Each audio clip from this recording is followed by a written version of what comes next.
Hello, grade 5, how are you? In this lesson, inshallah, we will speak about multiplying decimals by powers of 10.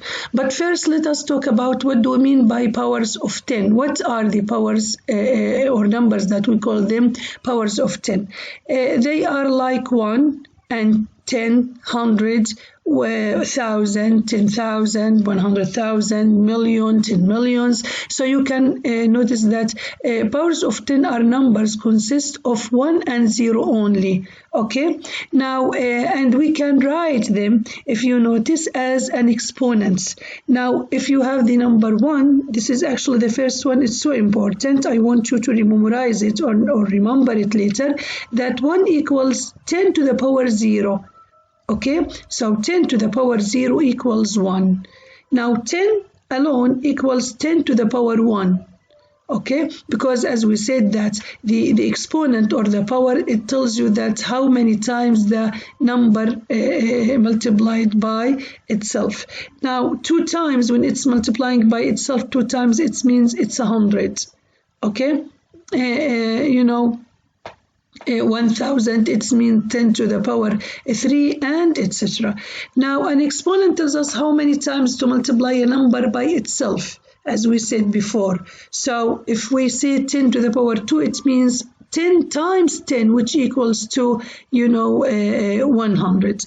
Now for example, the fraction, even the fractions like 1 over 10, if you have only 1 and zeros, if it's written as a multiple or even as a fraction, we call them powers of 10. Okay, this can be written as 1/10. Okay, and this can be written as 100th, and this as 1,000th, and this as 1/10,000th. Okay, now but as we said, today we will focus only on multiplying by powers of 10. Now powers of 10 in practice, as we can see here, which of the following 10 decimal numbers, which of the following 10 decimal numbers 5 are powers of 10? What do you think? Which one of these are actually powers of 10? Actually, powers of 10, I have here 1 million, as you can see here. Here I cannot say about it powers of 10 because I have 11, not 1. This is actually powers of 10, although there's a decimal point, but here it's just, what else? 101, no, because actually I have 1 and 1. Even here I have 1100s or 1100. 20, of course, it's not. This is 1 is a power of 10. 100,000 is a power of 10, and this one is a power of 10 too. Okay, so as they said that probably because we have 10 fingers, we use decimal system, which is based on powers of 10. And this is correct. This is a fact. This is true. We use, decimal system because it helps us always to find out or record or calculate, especially the money. Okay, and when we are dealing with economic, and money. Because of this, it's easy to multiply and divide by powers of 10. To do so, we only need to move the decimal place. Exactly. So the only thing that you have to do if you want to multiply, even later if you want to divide, is to move the decimal point. Okay? In multiplying, you will move the decimal point to the right. Okay, now we just have to move the decimal point to the right as number as the zeros. Okay, number to the right digits as number as the zeros for the powers of 10 that I have it. For example, if you want to multiply by 10, how many zeros do I have here? 1 0, so we will move it 1 place to the right. We will move the decimal points put it after 1 digit to the right. If it's multiplied by 100, we will move it 2 places. Multiply it by 1,000, we will move it 3 places, and so on.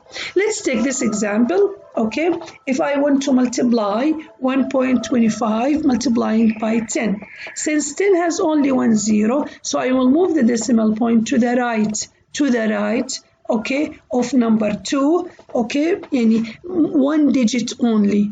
Okay, this is one digit. Moving from before 2 to after 2, it means I move it only one digit, which is actually digit 2.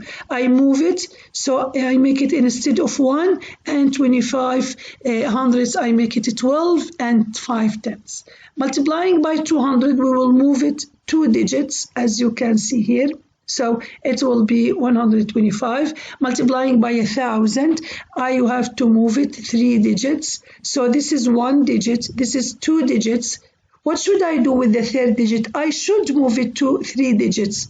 This is the rule, because it's multiplying by 1,000, and the rule tells us you will move the decimal point to the right numbers of digits equals to the number of the zeros. So what shall we do here, miss? We just need to add more zero. If you add more zero here, then you will move it 3 digits. Because you know that we can write 1 and 25 hundredths like 1 and 250 thousandths, and it will give me the same answer. Zeros to the right of the decimals. The decimals means nothing. So you can add zeros, no problem. Then you can move the decimal point from before it to after it, as we did here. Now, like this, we will move it how many digits? 1, 2, 3, 4, 5, 6. 6 digits. That equals the number of the zeros. I have here 2 digits, so I will add 4 zeros. 2 digits and 1, 2, 3, 4 zeros. Okay, let's go now to the book and solve from the book.